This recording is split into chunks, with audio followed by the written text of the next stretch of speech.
Hey everybody, it's Stephen Brooke and welcome to Architectural Photography and Composition. I am guilty of perpetuating the myth to my clients that if I set a date for photography, it is going to be gorgeous weather, absolutely perfect weather. And I check my weather maps and I have a variety of sites that I check to see what things are going to be like. And I want to make sure when I schedule a date, I really do have good weather on both sides. And actually in 22 years of photographing for Architectural Digest, I think maybe I misread the signs and had one or two kind of bad days. But if you've been doing this work long enough, then you know that there are times that the universe is not going to be on your side. First of all, you might schedule a date and you just have bad weather to begin with, but you're forced to shoot anyway because you can't reschedule. Too many people have committed to the date, plans have been made, accessories have been brought in, and it's just inconvenient to say, well, I just can't do it. And if you're far from home and you're on a shoot, you have to deal with this. The other thing that can happen is you start out with really good weather and then unpredictably the weather goes bad on you. And I live in South Florida and that is something that happens quite often. So one thing to know that even when the forecast is bad, often the first 2 hours of the day, maybe the first hour of the day, or the last hour or two of the day, you might get really beautiful weather.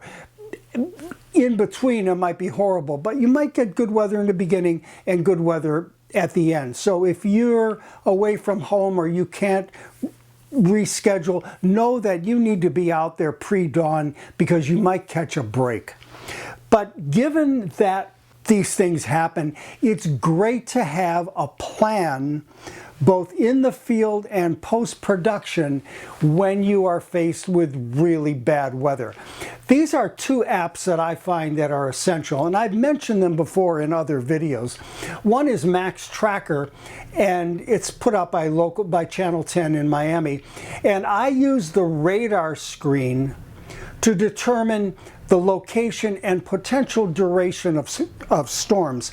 If I'm shooting a job and all of a sudden I see a storm cloud comes in or whatever, before I decide, well, I'm gonna have to pack everything up, I will go to this app and just see how big this cell is. Is this something that's just gonna blow through in 10, 20 minutes or 30 minutes? And if I see that, fine, I will go inside, do something else. Once it clears, come back out. So I'm not gonna cancel my job for a cell that might have a very short duration.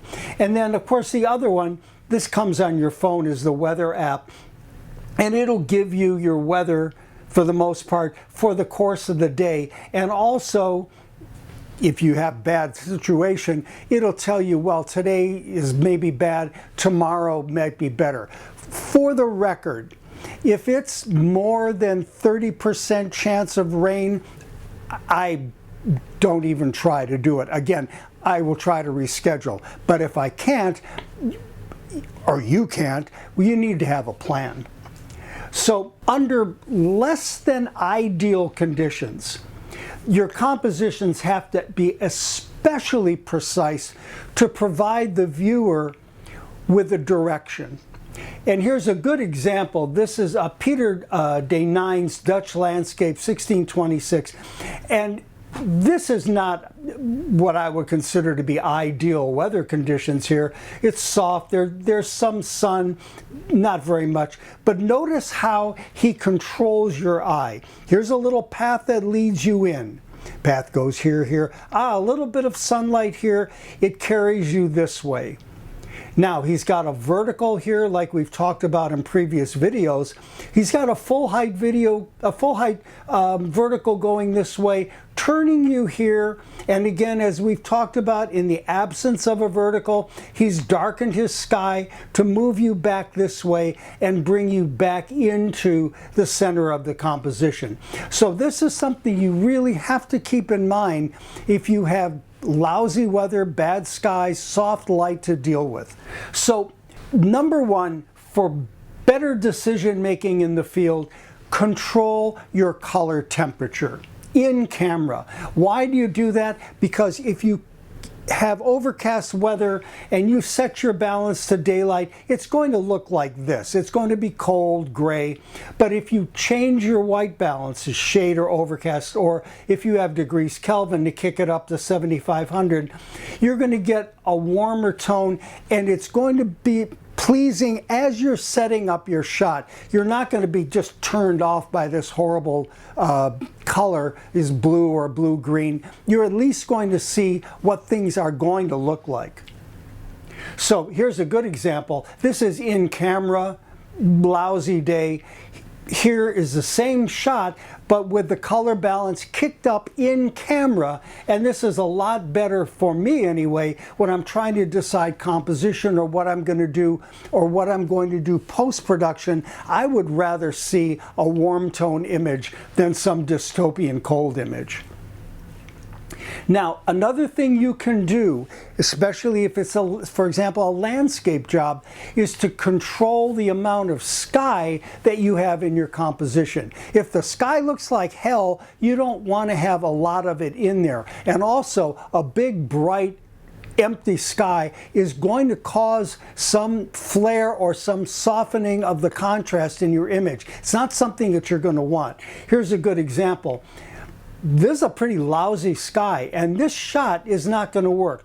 But I've backed up and zoomed in and got rid of most of the sky with the foliage. And we talked about that in an earlier video about backing up and zooming in to get better photographs. Well, here is an example of where this really helps you if you've got a bad sky to work with.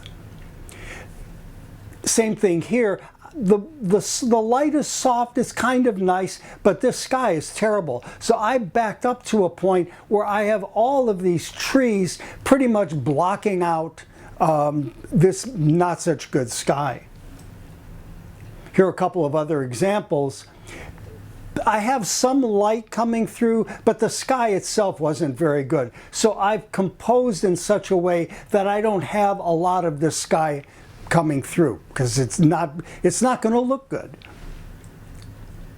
Another thing you can do is, we talked about the need to bracket when you're out shooting, particularly if you have a bad weather day, because you can use one of these completely underexposed images, you can use one of those as your sky image for nothing else, and then pick another couple of other images and then use a program like Luminar Neo to combine them together to make one shot that really works. And in the process of, let's say, using Luminar Neo, you can tweak the sky to try to get some color out of there, which you might not have when you look at it. So this is going to look like hell.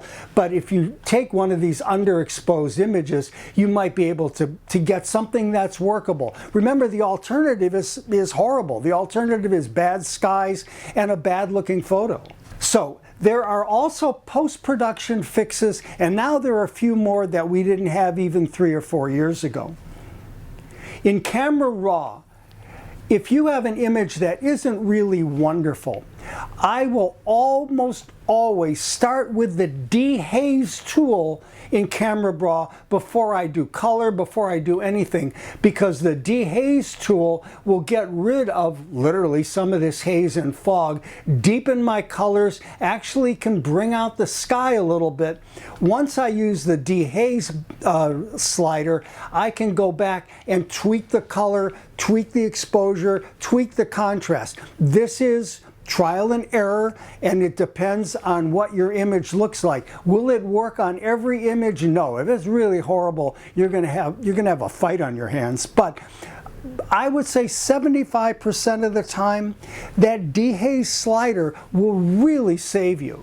Now in Photoshop, there are a number of things you can do. I have a video on how to repair a bad sky, and this is a manual adjustment that I have it's really simple, and if you follow the recipe you'll see that it works beautifully. The advantage is you control it perfectly and you can get a sky that matches the tonality of everything else. Here's a good example. This is that uncorrected view. Here's my corrected view, and then with my manual sky adjustment, instead of this, I have put in a soft blue sky, which looks a lot better than this white sky. It's horrible. But here, it's a really soft blue sky that is consonant with the quality of light of the rest of the image. I don't put a really deep reflex blue sky in there because that doesn't work with the quality of light that I have for this building.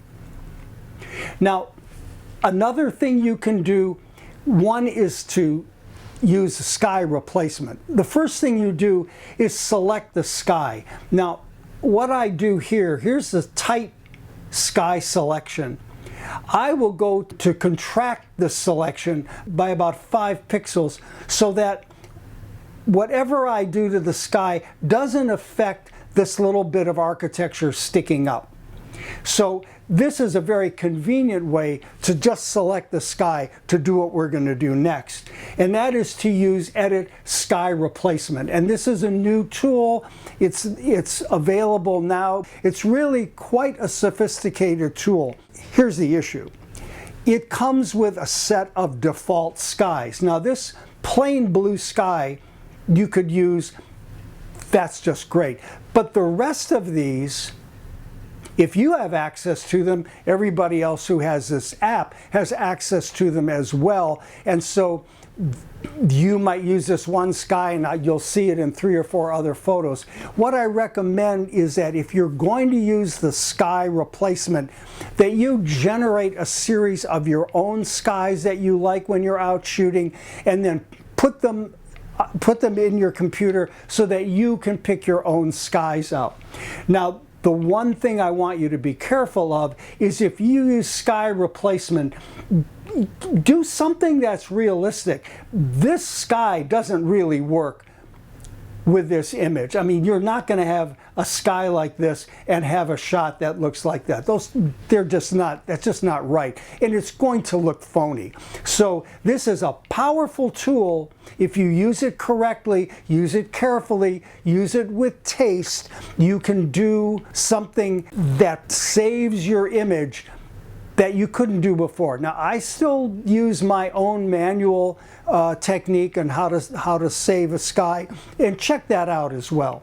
Now, as a final resort, if none of this is looking like it's going to work, the one thing that you can do to save the shot is to shoot at night. And I have done this on occasion.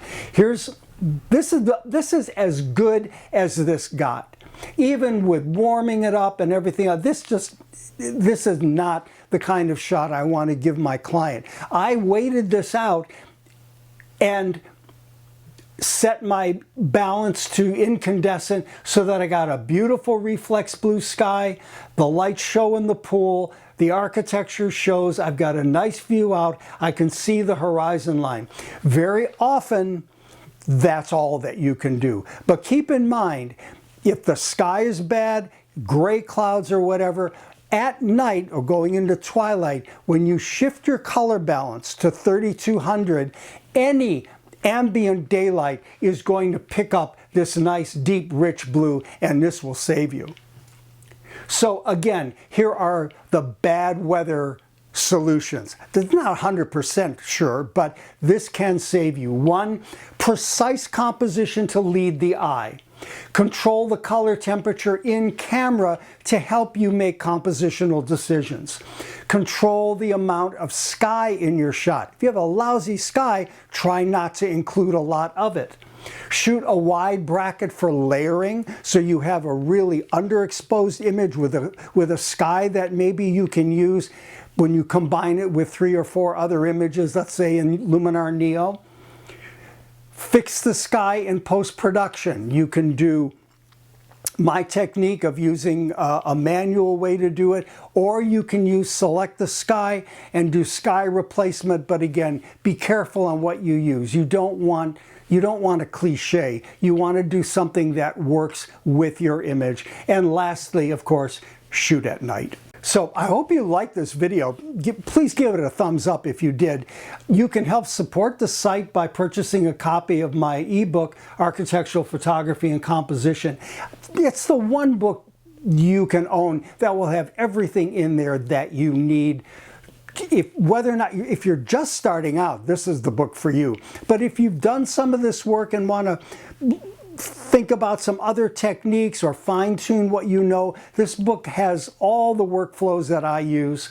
And at $9.99, listen, that's a real bargain. And the book, you go through it yourself, of course, but we now have an online course through Udemy that's 46 lessons, and I take you through each and every one of the steps from the very beginning of the origins of the art all the way through to fine-tuning post-production. If you like the idea of having a structured course with all the information in it, check out our new course on architectural photography and composition. I think it will help you a lot. I know you're going to like it. So thank you for watching, and I look forward to seeing you again soon.